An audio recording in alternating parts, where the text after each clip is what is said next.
ಓಂ ಶಾಂತಿ ಇವರೇ, ಎಲ್ಲರಿಗೂ ಒಳ್ಳೆಯದಾಗಲಿ. ಇವರೇ, ನಿಮ್ಮೆಲ್ಲರಿಗೂ ಒಳ್ಳೆಯದಾಗಲಿ, ಒಳ್ಳೆಯವ್ರಿಗೆ ಯಾವಾಗ ಒಳ್ಳೆಯದಾಗಲಿ. ನಾನೀಗ ಎಲ್ಲಿದ್ದೀನಿ ಅಂತ ನಿಮಗೆ ಕ್ಲಾರಿಟಿ ಇಲ್ಲ ಅಂದ್ಕೊತೀನಿ. ನನ್ನ ಹಿಂದೆ ಹನುಮಾನ್ ಇದ್ದಾನೆ. ಸ್ವಲ್ಪ ಹೊತ್ತು ವೆಯ್ಟ್ ಮಾಡಿ, ಒಂದು ಕ್ಲಾರಿಟಿ ಕೊಡ್ತೀನಿ. ಈ ವಿಡಿಯೋನ ಲಾಸ್ಟ್ವರೆಗೂ ನೋಡಿ. ಈ ವಿಡಿಯೋನ ನೀವು ಲಾಸ್ಟ್ವರೆಗೂ ನೋಡಿ, ನಿಮಗೊಂದು ಕ್ಲಾರಿಟಿ ಸಿಗುತ್ತೆ. ಒಂದು ಸಣ್ಣ ಕಥೆ ಇರುತ್ತೆ, ಅದನ್ನು ನಾನು ಶುರು ಮಾಡಿ ನಿಮಗೆ ಮುಗಿಸ್ತೀನಿ. ತುಂಬ ಹೊತ್ತೇನು ಹಿಡಿಯಲ್ಲ, ಒಂದು 5-10 ನಿಮಿಷದಲ್ಲಿ ಮುಗಿದೋಗುತ್ತೆ. ವಿಡಿಯೋನ ಲಾಸ್ಟ್ವರೆಗೂ ನೋಡಿ. ಇವರೇ, ನಾನೀಗ ಒಂದು ಹನುಮಾನ್ ಟೆಂಪಲ್, ಹನುಮಾನ್ ಟೆಂಪಲ್ ಅನಂತರ ಅದರ ಮುಂದುಗಡೆ ಸ್ವಲ್ಪ ದೂರದಲ್ಲಿ ಹುಣಸೆ ಮರ. ಆ ಹುಣಸೆ ಮರ ಕೆಳಗೆ ಕಲ್ಲಂಗಡಿ ತೋಟ ಇದೆ. ಹನುಮಾನ್ ಟೆಂಪಲ್ ಮುಂದೆ ದೂರದಲ್ಲಿ ಕಲ್ಲಂಗಡಿ ತೋಟ. ಇದು ಕಾಯಿ ಎಲ್ಲ ಕಿತ್ತುಬಿಟ್ಟಿದ್ದಾರೆ. ಇಲ್ಲಿ ಈಗ ಕಾಯಿಗೆ ಏನಿಲ್ಲ, ನೋಡ್ಬೋದು ನೀವು. ಯಾವುದೋ ಸಣ್ಣ ಪುಟ್ಟ ಕಾಯಿಗಳಲ್ಲೊಂದು ಇರುತ್ತೆ. ಓಕೆನಾ? ಇಲ್ಲೇ ನಿಮಗೆ ಒಂದು ಕ್ಲಾರಿಟಿ ಕೊಡ್ತೀನಿ ಏನು ಅಂತ ಆಮೇಲೆ. ಓಕೆನಾ? ಈ ವಿಡಿಯೋನ ಲಾಸ್ಟ್ವರೆಗೆ ನೋಡಿ, ನಿಮಗೆ ನಾನು ತಿಳಿಸ್ಕೊಡ್ತೀನಿ. ಇದು ಕಲ್ಲಂಗಡಿ ತೋಟ, ಕೋಲಾರ ಜಿಲ್ಲೆ ಮದ್ದೇರಿ ಮಲ್ಲಂಡಳ್ಳಿ ಗ್ರಾಮ, ನಾರಾಯಣ ರೆಡ್ಡಿ ಎಂ ಅವ್ರದ್ದು ಕಲ್ಲಂಗಡಿ ತೋಟ. ಎಲ್ಲ ಕಾಯೆಲ್ಲ ಕಿತ್ತು ಎಲ್ಲ ತೊಗೊಂಡೋಗಿದ್ದಾರೆ.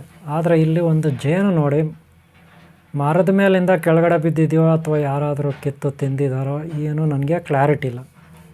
ತುಂಬ ದೊಡ್ಡದು ಈ ಜೇನು. ನಾನು ನೋಡಿದೆ. ಸಾಮಾನ್ಯವಾಗಿ ನಾನೀಗ ಯಾವುದೇ ಪ್ರಾಣಿಗಳಿಗೆ ಹಿಂಸೆ ಮಾಡಿ ಜೇನು ಕಿತ್ಕೊಂಡು ತಿನ್ನೋದಿಲ್ಲ. ಆದರೆ ಇಲ್ಲಿ ಬಿದ್ದಿದೆಯಲ್ಲ ಅಂತ ನೋಡಿದೆ. ನಾನು ಇಲ್ಲಿ ಯಾಕೆ ಬಂದಿದ್ದೀನಿ ಅಂತ ಆಮೇಲೆ ಕ್ಲಾರಿಟಿ ಕೊಡ್ತೀನಿ. ಈಗ ಸದ್ಯಕ್ಕೆ ನೋಡಿ, ಇದೊಂದು ಜೇನು ಎಷ್ಟು ದೊಡ್ಡದಾಗಿದೆ. ಓಕೆನಾ? ಆಮೇಲೆ ಇಲ್ಲಿ ಮುಂದೆ ಏನು ಅಂತ ನೋಡೋಣ. ಇವರೇ, ನಮ್ಮ ಮನೆ ಮುಂದೆ ಹುಣಸೆ ಮರ ಎಲ್ಲ ಕಟ್ ಮಾಡಿದ್ದಾರೆ. ಹುಣಸೆ ಮರ ಕಟ್ ಮಾಡಿದ್ದಾರೆ. ಅಲ್ಲಿಗ JCB ಕೆಲಸ ಮಾಡ್ತಾಯಿದೆ. ಅಲ್ಲಿರೋ ಮರಗಳೆಲ್ಲ ಕೀಳ್ತಾಯಿದೆ. ಅಲ್ಲಿ ಗಲಾಟೆ ಜಾಸ್ತಿ, ಧೂಳು ದುಮ್ ಬರುತ್ತೆ ಅಂತ ಒಂದು ರೌಂಡ್ ವಾಕಿಂಗ್ ಹೋಗೋಣ ಅಂತ ಬಂದೆ. ಇಲ್ಲಿ ಬಂದರೆ ಈ ಮರದ ಕೆಳಗೆ ಜೇನು, ಆಮೇಲೆ ಕಲ್ಲಂಗಡಿ ತೋಟ. ನನ್ನ ಬಾಲ್ಯದಲ್ಲಿ ಈ ರೀತಿ ಕಲ್ಲಂಗಡಿ ತೋಟ ಎಲ್ಲ ಕಾಯಿ ಎಲ್ಲ ಕ್ಲಿಯರ್ ಆದಮೇಲೆ, ಅಂದರೆ ಕಾಯಿ ಎಲ್ಲ ತೆಗೆದು ಬಿಡ್ತಾರೆ. ಫಸ್ಟ್ ಟೈಮು ದೊಡ್ಡ ಕಾಯಿ ಇರುತ್ತೆ, ಗಿಡ ಎಲ್ಲ ಹಚ್ಚ ಹಸಿರಾಗಿರುತ್ತೆ. ಆದರೆ ಈಗ ಕಾಯಿ ಎಲ್ಲ ತೆಗೆದು ಮಾರ್ಕೆಟ್ಗೆ ಕಳಿಸಿದ್ದಾರೆ. ಈಗ ಏನಿದ್ರು ಸಣ್ಣ ಪುಟ್ಟ ಅಲ್ಲಲ್ಲೇ ಉಳ್ಕೊಂಡಿರುತ್ತೆ. ಆಲ್ರೆಡಿ ಇಲ್ಲಿ ಕಾಯಿ ಕಿತ್ತು ಒಂದು ವಾರ ಮೇಲೆ ಆಗಿದೆ. ಇಲ್ಲೆಲ್ಲ ಕಾಯಿ ತೆಗೆದುಬಿಟ್ಟು 15 ದಿನ ಆಗಿದೆ. ಹತ್ರ ಎಷ್ಟು, ಒಂದು 15 ದಿನನೂ ಆಗಿದೆ ಕಾಯಿ ಎಲ್ಲ ತೆಗೆದುಬಿಟ್ಟು. ಆನಂತರ ಈ ಗಿಡಕ್ಕೆಲ್ಲ ಅವರು ನೀರೆಲ್ಲ ಹಾಯಿಸೋದಿಲ್ಲ, ಹಂಗೆ ಬಿಟ್ಬಿಟ್ಟಿದ್ದಾರೆ. ಈ ಸಣ್ಣ ಪುಟ್ಟ ಕಾಯಿಗಳಿರುತ್ತೆ. ನಾನೇನು ಮಾಡಿದೆ, ಬಾಲ್ಯದಲ್ಲಿ ಚಿಕ್ಕ ಹುಡುಗ ಅಲ್ಲಿ ಈ ರೀತಿ ತೋಟಗಳಲ್ಲಿ ಕಾಯೆಲ್ಲ ತೆಗೆದುಬಿಟ್ರೆ ಆಮೇಲೆ ಈ ರೀತಿ ಉಳಿದಿರುತ್ತಲ್ಲ, ಅದನ್ನೆಲ್ಲ ತೆಗೆದು ಒಡೆದು ಹೋಳು ಮಾಡಿ, ಅದು ಹಣ್ಣಾಗಿದ್ರೆ ಚೆನ್ನಾಗಿದ್ರೆ ಅದರಲ್ಲಿರೋದನ್ನು ತಿನ್ಕೊಳ್ತಾ ಇದ್ದೆ. ಆಗ ಚಿಕ್ಕ ಹುಡುಗ ಅಲ್ಲಿ. ಇದು ಬಾಲ್ಯ ಜೀವನದಲ್ಲಿ ನಾನು ಹೇಳ್ತಿರೋದು ನಿಮಗೆ. ಆದರೆ ಈಗ ಇಲ್ಲಿ ನೋಡಿದ್ರೆ ಎಲ್ಲ ಕಾಯಿಗಳಿದೆ, ಅಲ್ಲೊಂದಿದೆ. ಇದೆಲ್ಲ ವೇಸ್ಟು. ಅವ್ರು ಇನ್ನೂ ತೊಗೊಂಡು ಹೋಗಲ್ಲ. ಚೆನ್ನಾಗಿದ್ರೆ ತಿನ್ಬೋದು ಅಷ್ಟೆ, ಇಲ್ಲಾಂದರೆ ಬಿಟ್ಟಾಗ್ಬೋದು. ಓಕೆನಾ? ಅದು ಬೇರೆ ವಿಚಾರ. ಆದರೆ ನಾನು ಒಂದು ತೊಗೊಂಡು ಬಂದೆ, ಹೆಂಗೋ ಒಂದು ಸಣ್ಣ ಕಾಯಿ ತೊಗೊಂಡು ಬಂದೆ. ಆ ಕಾಯಿ ಬೇರೆ ಕಾಯಿ ತೊಗೊಂಡೆ, ಅದನ್ನು ಒಡೆದೆ. ನಾನು ಈಗ ನಿಮಗೆ ತೋರಿಸ್ತೀನಿ. ಅದಕ್ಕೂ ಮೊದಲು ಈ ಏರಿಯಾ ಹೆಂಗಿದೆ ಅಂತ ತೋರಿಸ್ಬಿಡ್ತೀನಿ. ಈ ಏರಿಯಾ ಹೇಗಿದೆ ಅಂತ ನೋಡಿಬಿಡಿ. ಇವರೇ, ನಾನು ಫಸ್ಟು ಹನುಮಾನ್ ಗುಡಿಯಿಂದ ನೋಡಿದೆ. ನಿಮಗೆ ಹನುಮಾನ್ ಗುಡಿಯಲ್ಲಿ ತೋರಿಸ್ದೆ. ಹನುಮಾನ್ ಗುಡಿ ಅದನ್ನು ನಾನು ಅಲ್ಲಿಗೆ ಆಮೇಲೆ ಕರ್ಕೊಂಡು ಹೋಗ್ತೀನಿ. ನಿಮಗೆ ಸ್ವಲ್ಪ ಇರಿ, ಒಂದು 5 ನಿಮಿಷ. ನಾನು ಹನುಮಾನ್ ಗುಡಿ ಹತ್ರ ಕರ್ಕೊಂಡು ಹೋಗ್ತೀನಿ. ಹನುಮಾನ್ ಗುಡಿ ನಿಮಗೆ ಇಲ್ಲಿಂದ ನೋಡಿದ್ರೆ ನೋಡಿ, ಅಲ್ಲಿ ಕಾಣುತ್ತೆ. ಅದೇ ಜೂಮ್ ಮಾಡಿ ತೋರಿಸ್ತಾ ಇದ್ದೀನಿ. ಹನುಮಾನ್ ಗುಡಿ ಅದು ಅರಳಿ ಮರ ಕೆಳಗಡೆ ಹನುಮಾನ್ ಗುಡಿ ನಿಮಗೆ ಕಾಣಿಸ್ತಾ ಇದೆ. ಮೇಲ್ಗಡೆ ಇದ್ದಾನೆ, ಸೂರ್ಯ ಭಗವಾನ್ ಇದ್ದಾನೆ. ಈಗ ಸಂಜೆ ಸುಮಾರು 5 ಗಂಟೆ ಆಗಿದೆ. ಸಂಜೆ 4:15, 5 ಗಂಟೆ ಆಗಿದೆ. ಈ ಏರಿಯಾ ಎಲ್ಲ ಒಂದು ರೌಂಡ್ ನಿಮ್ಗೆ ತೋರಿಸ್ತೀನಿ. ಇಲ್ಲಿ ಇನ್ನೊಂದು ವಿಶೇಷ ಇದೆ, ವಿಡಿಯೋನ ಲಾಸ್ಟ್ವರೆಗೂ ನೋಡಿ. ಇಲ್ಲೊಂದು ಪಂಪ್ಸೆಟ್ ಹೌಸ್ ಇದೆ, ತೆಂಗಿನ ಮರಗಳಿದೆ. ಇಲ್ಲೊಂದು ಬಾವಿ ಇರುತ್ತೆ, ಹಳೇ ಬಾವಿ ಇರುತ್ತೆ. ಅಲ್ಲಿಗೆ ನಾನು ಆಮೇಲೆ ನಿಮ್ಮನ್ನು ಕರ್ಕೊಂಡು ಹೋಗ್ತೀನಿ. ಹಾಗೆ ದೇವಸ್ಥಾನ ಇದೆ, ಅಲ್ಲಿಗೂ ನಾನು ನಿಮ್ಮನ್ನು ಕರ್ಕೊಂಡು ಹೋಗ್ತೀನಿ. ಆ ದೇವಸ್ಥಾನದೊಂದು ದೊಡ್ಡ ಕಥೆ ಇದೆ, ಅದು ನಾನು ನಿಮ್ಗೆ ಹೇಳ್ತೀನಿ, ಆಮೇಲೆ ವಿವರಿಸ್ತೀನಿ. ನನಗೂ ಈ ಬಾವಿಗೂ ಆ ದೇವಸ್ಥಾನಕ್ಕೂ ಇರುವ ಅವಿರ್ಭಾವ ಸಂಬಂಧ ಅಂತಾರಲ್ಲ, ಹಾಗೆ ಫ್ರೆಂಡ್ಶಿಪ್ ಒಂದು ಸಂಬಂಧ ಏನು ಅಂತ ಹೇಳ್ತೀನಿ. ನಿಜ ಹೇಳ್ಬೇಕಂದ್ರೆ ಪ್ರಾರಂಭದಲ್ಲಿ ಇದು ನನ್ನ ತಪೋಭೂಮಿ. ಈ ದೇವಸ್ಥಾನ ಇದೆಯಲ್ಲ, ಬಾವಿ ಇದೆಯಲ್ಲ, ಇದು ನನ್ನ ತಪೋಭೂಮಿ. ನೋಡಿ, ಅದೇ ದೇವಸ್ಥಾನ ಹನುಮಾನ್ ದೇವಸ್ಥಾನ. ಅಲ್ಲಿಗೆ ನಾನು ನಿಮ್ಮನ್ನು ಕರ್ಕೊಂಡು ಹೋಗ್ತೀನಿ. ಅರಳಿ ಮರ ಕೆಳಗಡೆ ಇದೆ. ಸುಮಾರು ನಾನು ಬಾಲ್ಯದಲ್ಲಿ, ಅಂದರೆ ನನಗೆ 15 ವರ್ಷ ಇರೋವಾಗ, 15, 16 ವರ್ಷ, 14 ವರ್ಷ ಇರೋವಾಗ ನಾನಿಲ್ಲೇ ಆ ದೇವಸ್ಥಾನದ ಒಳಗಡೆ ಕೂತ್ಕೊಂಡು ತಪಸ್ಸು ಧ್ಯಾನ ಮಾಡ್ತಿದ್ದೆ. ಅಲ್ಲೇ ದೂರದಲ್ಲಿ ಕಾಣೋದು ನಿಮಗೆ ಸೀತಿ ಬೆಟ್ಟ, ಸೀತಿ ಕಾಲಭೈರವೇಶ್ವರ ಬೆಟ್ಟ, ಸೀತಿ ಕಾಲಭೈರವೇಶ್ವರ ಬೆಟ್ಟ, ಅದು ದೂರದಲ್ಲಿ ನಿಮಗೆ ಕಾಣಿಸ್ತಾ ಇದೆ. ಈ ಕಡೆ ನೋಡಿ, ಇದು ಕಾಣಿಸ್ತಾ ಇದೆ ಒಂದು ಚಂಜಿಮೆಲೆ ಬೆಟ್ಟ ಅಂತ ತೋರಿಸ್ತೀನಿ ನಿಮಗೆ. ಬಕಾಸುರ ಅಥವಾ ಭಸ್ಮಾಸುರ ಬೆಟ್ಟ ಅಂತ ಕೂಡ ನಾನು ನಿಮಗೆ ತೋರಿಸ್ತೀನಿ. ಅದನ್ನು ಈ ಕಡೆ ಬಂದು ತೋರಿಸ್ತೀನಿ ನಾನು ನಿಮಗೆ, ನೀವು ನೋಡ್ಬೋದು. ಈ ಕಡೆ ಬಂದು ನಾನು ನಿಮಗೆ ತೋರಿಸ್ತೀನಿ, ಗೊತ್ತಾಯ್ತಲ್ಲ? ಅಲ್ಲಿ ಕಾಣುತ್ತಲ್ಲ, ಈ ಕಡೆ ಬರ್ತೀನಿ, ತೋರಿಸ್ತೀನಿ ನಿಮಗೆ. ನೋಡಿ, ಈಗ ಲೆಫ್ಟಲ್ಲಿ ಬಕಾಸುರ ಬೆಟ್ಟ, ಸೆಂಟ್ರಲ್ಲಿ ಹನುಮಾನ್ ಟೆಂಪಲ್ ಮರ ಇದೆ, ಮೇಲ್ಗಡೆ ಸನ್ರೈಸ್ ಸೂರ್ಯ ಭಗವಾನ್ ಇದ್ದಾನೆ. ಈ ಕಡೆ ರೈಟಲ್ಲಿ ಸೀತೆ ಕಾಲಭೈರೇಶ್ವರ ಇದೆ. ಆಮೇಲೆ ನೋಡಿ, ಈ ಕಡೆ ಇದು ಉತ್ತರ ದಿಕ್ಕಿಗೆ ತೋರಿಸ್ತಾ ಇದ್ದೀನಿ. ಉತ್ತರ ದಿಕ್ಕಿನಲ್ಲಿ ದೂರದಲ್ಲಿ ಮದ್ದೇರಿ ಬೆಟ್ಟ ಅಂತ ಬರುತ್ತೆ, ಮದ್ದೇರಿ ಬೆಟ್ಟ, ಇದು ಮದ್ದೇರಿ. ಆ ಕಡೆ ಸೈಡಲ್ಲಿ ನೋಡಿ, ಆ ಲಾಸ್ಟಲ್ಲಿ ಏನು ಕಾಣುತ್ತಂದರೆ ಅಲ್ಲಿ ವರದರಾಜ ಸ್ವಾಮಿ ದೇವಸ್ಥಾನ ಇರುತ್ತೆ. ಈ ಪೋಲ್ ಇರುತ್ತಲ್ಲ, ಈ ಪೋಲ್ ಸರಿಯಾಗಿ ಬೆಟ್ಟದ ಮೇಲೆ ಹನುಮಾನ್ ಟೆಂಪಲ್ ಇರುತ್ತೆ. ಆ ಕಡೆ ವರದರಾಜ ಸ್ವಾಮಿ ಇರುತ್ತೆ ಆ ಬೆಟ್ಟದ ಮೇಲೆ. ಇಲ್ಲಿಂದ ಸುಮಾರು 2 ಕಿಲೋಮೀಟ್ರ್ ದೂರದಲ್ಲಿದೆ, ಅಥವಾ 1.5 ಕಿಲೋಮೀಟ್ರ್ ದೂರದಲ್ಲಿದೆ ಆ ಬೆಟ್ಟ, ಮದ್ದೇರಿ ಬೆಟ್ಟ ಅಂತೀವಿ. ಇನ್ನು ಈ ಕಡೆ ಬಂದರೆ ಇಲ್ಲೇ ಒಂದು ಮಲ್ಲೇಶ್ವರನ ಬೆಟ್ಟ ಬರುತ್ತೆ. ಇದು ದಕ್ಷಿಣ ದಿಕ್ಕು, ಕಾಣೋದಿಲ್ಲ, ಅದೀಗ ದೂರದಲ್ಲಿರುತ್ತೆ, ಕಾಣೋದಿಲ್ಲ. ಆದರೆ ನನ್ನ ಮನೆ ಇತ್ತಲ್ಲ ರೂಮು, ಆ ರೂಮ್ ಹತ್ರದಿಂದ ಕಾಣುತ್ತೆ ಸ್ವಲ್ಪ. ಓಕೆ ಅವರೇ, ಇಲ್ಲಿ ಈಗ ಬಕಾಸುರ ಲೆಫ್ಟಲ್ಲಿ ಚಂಜಿಮೆಲೆ ಬೆಟ್ಟ,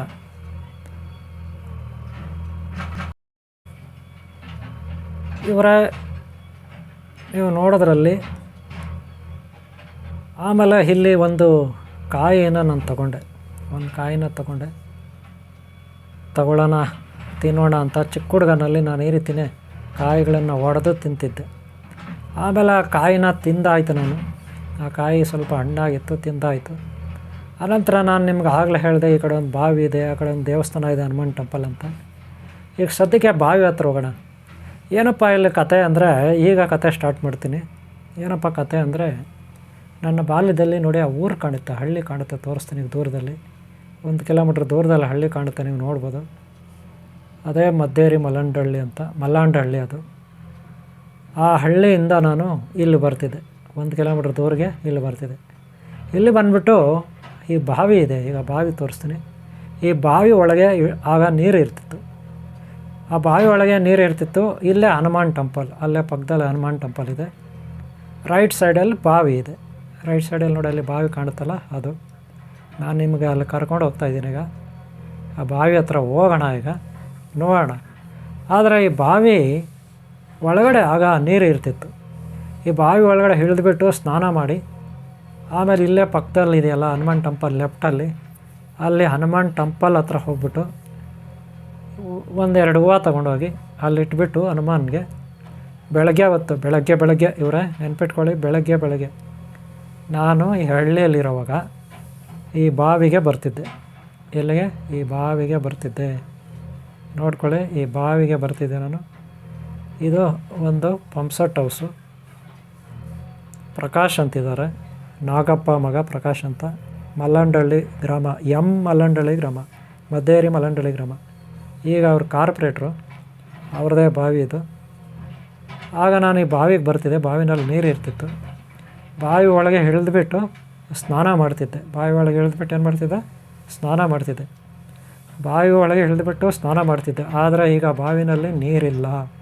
ಒಂದು ಸಾರಿ ಗಮನಿಸಿ, ನಾನು ನಿಮಗೆ ತೋರಿಸ್ತೀನಿ. ಬಾವಿ ಒಳಗೆ ಏನಿಲ್ಲ, ನೀರಿಲ್ಲ, ತೋರಿಸ್ತೀನಿ. ಈಗ ಸುತ್ತಲೂ ಆ ಬಾವಿ ಒಳಗಡೆ ಅಕ್ಕಪಕ್ಕೆಲ್ಲ ಮರಗಳು ಬೆಳ್ಕೊಂಡಿದೆ. ಬಾವಿ ಅಕ್ಕಪಕ್ಕ ಮರಗಳು ಗಿಡಗಳು ಬೆಳ್ಕೊಂಡಿದೆ ನೋಡ್ಬೋದು.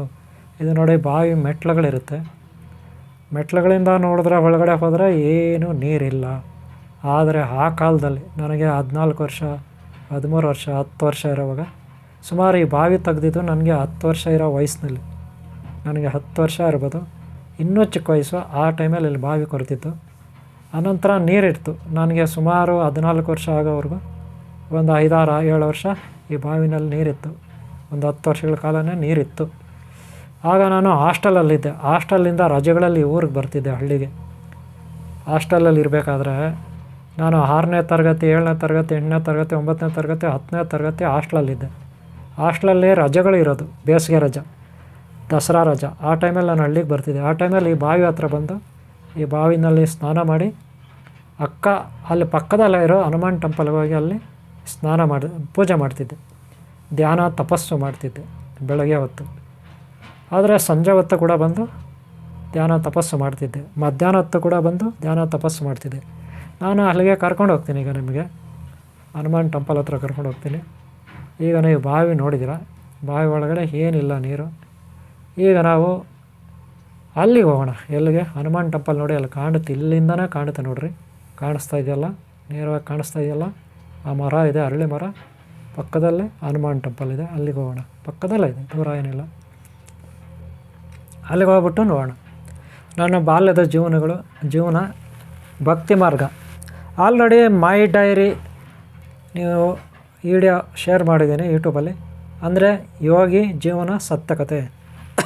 ಯೋಗಿ ಜೀವನ ಸತ್ಯಕತೆ ಏನು ಹೇಳಿದೆ? ಯೋಗಿ ಜೀವನ ಸತ್ಯಕತೆ. ಇದನ್ನು ನಾನು ನಿಮಗೆ ಪಾರ್ಟ್ 1, ಪಾರ್ಟ್ 2, ಪಾರ್ಟ್ 3, ಪಾರ್ಟ್ 4 ಈ ರೀತಿ ಹಾಕಿದ್ದೀನಿ. ಹಿಂದೆ ವೀಡಿಯೋ ಮಾಡಿ ಹಾಕಿದ್ದೀನಿ. ಅದರಲ್ಲಿ ಇದೆಲ್ಲ ತೋರಿಸಿಲ್ಲ ನಾನು. ಇಲ್ಲಿ ನಾನು ಧ್ಯಾನ ಮಾಡೋದು ಬಾವಿನಲ್ಲಿ. ಆಮೇಲೆ ಇಲ್ಲಿ ಹನುಮಾನ್ ಟೆಂಪಲ್ ಇದೆ. ಹನುಮಾನ್ ಟೆಂಪಲಲ್ಲಿ ಇದೆ ಧ್ಯಾನ ತಪಸ್ಸು ಮಾಡೋದು.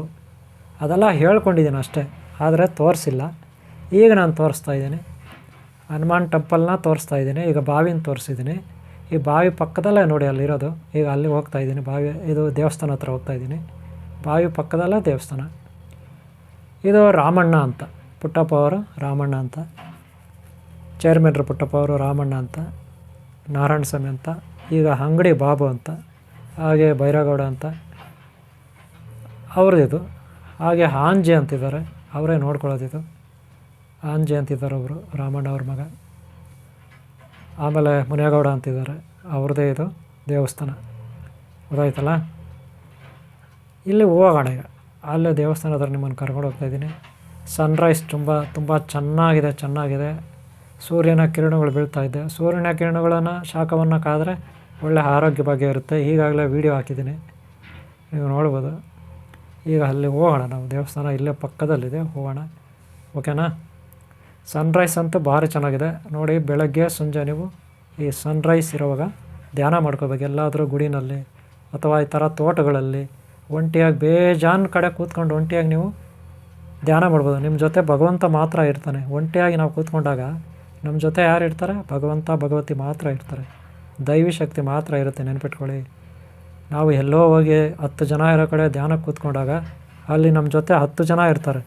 ಇಬ್ಬರು ಇರೋವಾಗ ಇಬ್ಬರು ಇರ್ತಾರೆ, 4 ಜನ ಇರೋವಾಗ 4 ಜನ ಇರ್ತಾರೆ.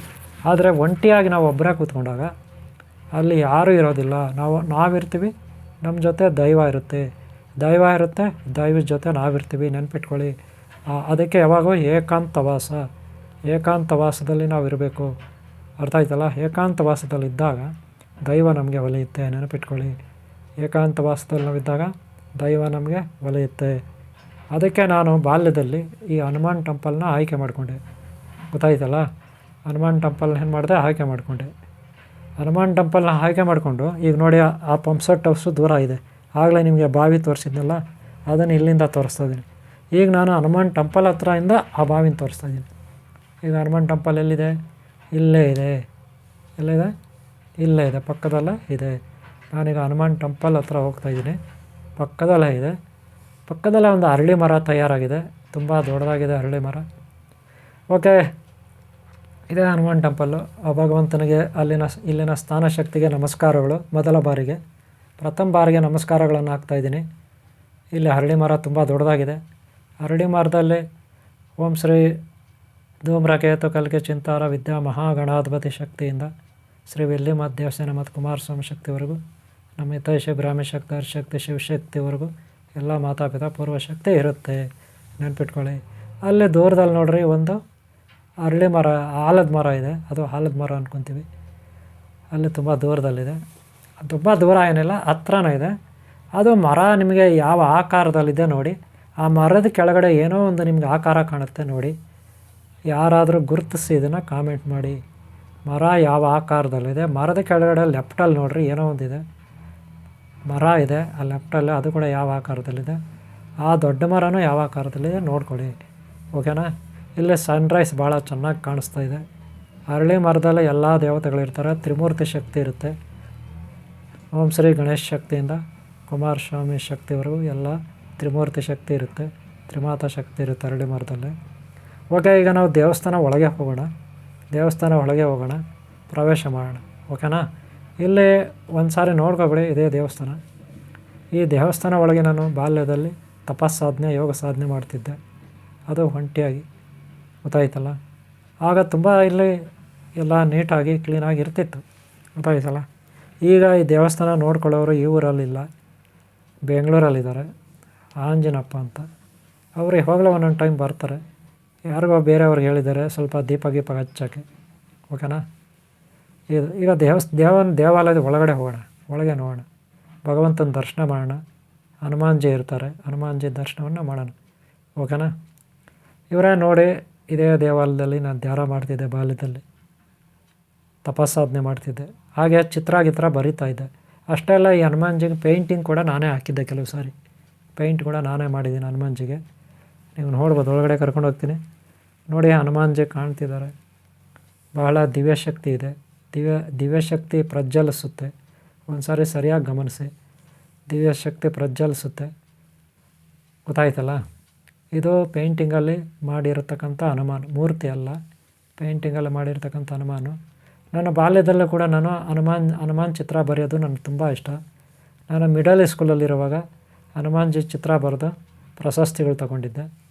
ಆದರೆ ಕೈಯಲ್ಲಿ ಬೆಟ್ಟ ಹೊತ್ಕೊಂಡು ಹೋಗ್ತಾ ಇರ್ತಕ್ಕಂಥ ಚಿತ್ರಗಳನ್ನು ಬರಿತಾಯಿದ್ದೆ, ಗೊತ್ತಾಯ್ತಲ್ಲ. ಇಲ್ಲಿ ಗದೆ ಹಿಡ್ಕೊಂಡಿದ್ದಾರೆ ಹನುಮಾನ್ಜಿ, ಯುದ್ಧಕ್ಕೆ ಹೊರಟಿದ್ದಾರೆ, ದುಷ್ಟ ಸಂಹಾರಕ್ಕೆ ಹೊರಟಿದ್ದಾರೆ ಹನುಮಾನ್ಜಿ, ದುಷ್ಟ ಸಂಹಾರಕ ಹನುಮಾನ್ಜಿ.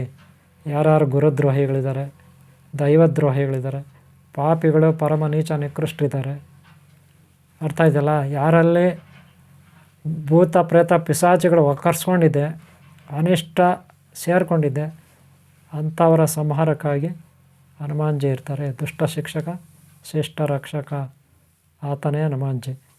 ಇಂಥ ಹನುಮಾನ್ಜಿಯನ್ನು ನಾನಿಲ್ಲಿ ದೇವಸ್ಥಾನದಲ್ಲಾಗ ಆರಾಧಿಸಿದ್ದೀನಿ.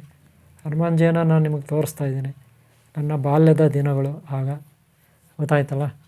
ಇವರೇ ನೀವು ಹನುಮಾನ್ಜಿ ಪ್ರಾರಂಭದಲ್ಲಿ ನಾನು ತೋರಿಸ್ದೆ. ಈಗಲೇ ದರ್ಶನ ಮಾಡ್ಕೊಳ್ಳಿ, ಭಗವಂತನ ದರ್ಶನ. ಇವರೇ ನಿಮಗೆ ಇದೇ ರೀತಿ ಒಂದೊಂದು ವೀಡಿಯೋನ ನಿಮಗೆ ಪರಿಚಯಿಸ್ತೀನಿ. ಅದು ಯೋಗಿ ಜೀವನ ಸತ್ಯಕತೆ, ಅಂದರೆ ನನ್ನ ಜೀವನದ ಸತ್ಯಕತೆ ಅಂತ ಹೇಳೋದಕ್ಕಿಂತ ಒಬ್ಬ ಯೋಗಿ ಜೀವನದ ಸತ್ಯಕತೆ, ಓಕೆನಾ. ಇದು ನನ್ನ ಸತ್ಯಕತೆ. ಇಲ್ಲಿ ನಾನು ಧ್ಯಾನ ತಪಸ್ಸು ಮಾಡಿರ್ತಕ್ಕಂಥದ್ದು.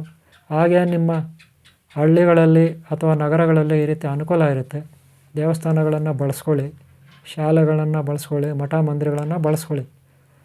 ಅಲ್ಲಿ ಕೂತ್ಕೊಂಡು ಧ್ಯಾನ ಮಾಡಿ, ಭಗವಂತನ ಧ್ಯಾನ ಮಾಡಿ. ಒಂಟಿಯಾಗಿರ್ತೀರ, ತಪಸ್ಸಾಧನೆ ಕೈಗೂಡುತ್ತೆ, ಸಿದ್ಧಿಗಳೊಲೆಯುತ್ತೆ, ಭಗವಂತನ ಸಾಕ್ಷಾತ್ಕಾರ ಆಗುತ್ತೆ, ಭಗವಂತನ ಆಶೀರ್ವಾದ ಸಿಗುತ್ತೆ.